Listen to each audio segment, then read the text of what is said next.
ko.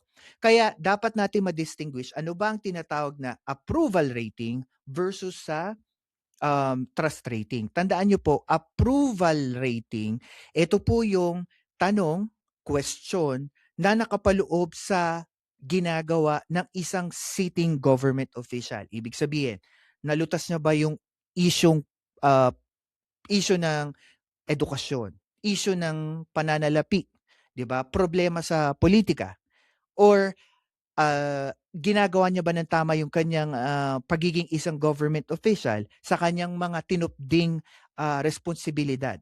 May criteria, may mga basehan yan. Yun ang approval rating. Ang pinagkaiba naman ng trust rating is depende yan sa personal or individual uh, um, level of how you like the person, yung character niya. Kaya po kuminsan yung trust rating, ang question diyan mostly personality, 'di ba? Um how that person connect to people and how that person also reach to people lalo na sa mga issue.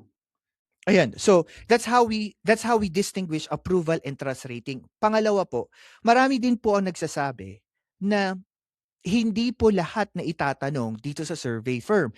Ano po ang laging problema natin diyan? Ang sinasabi ng iba, ang mga survey ay nakadepende kung sino ang nag-create or nag-request ng mga survey. So merong mga biases, merong mga sample group na maari kasing, may mga question tayo about diyan kung sino ang sino-survey, saan nagso-survey, anong panahon sila nag-survey. Kasi itong mga pagkakataon na 'to, dito natin makikita yung balanse ng opinyon ng tao. Kasi po, marami kasing factor ngayon lalo na sa mga botante, hindi naman po tandaan po natin, hindi po lahat nanonood ng political vlogging, wala pong kinalaman sa pagpupolitika. Most definitely, yung mga natatanong sa survey, ano sila? Most definitely, ito yung mga maaaring walang alam sa politika or walang update sa politika or maaaring may bias pero hindi mo naman malalaman yun unless tanungin mo sila. And I think ang nagagawa kasi ng SWS survey, hindi naman siya nagdidikta or guarantee ng kapag ka panalo ng isang tao o isang kandidato. Nagbibigay lang siya ng naratibo. And ang naratibo kasi para po sa akin, it's a double-edged sword. Bakit po? Kasi pag sinabi mong yung survey na yun nagli towards sa isang kandidato, you're putting a high expectation that everyone is actually eyeing or looking dito sa kandidato na to win a certain race, to get more support. Pero the only problem is what if hindi naman talaga yun yung hindi naman yun talaga yung katotohanan despite of nakikita natin sa survey. One example is this. Kaya hindi ako naniniwala sa mga survey is this. Tandaan niyo po, we have a national and local election. Sa local election po, tatandaan ninyo, per district, per barangay, per region.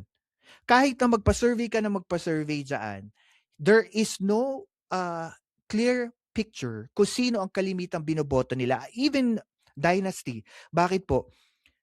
If makakapunta kayo sa, I think, Mindanao or Visayas, si Representative Bagao, 'di ba remember nung unang-unang beses siya nanalo, she detopple yung makapangyarihang dinastiya sa kanyang lugar.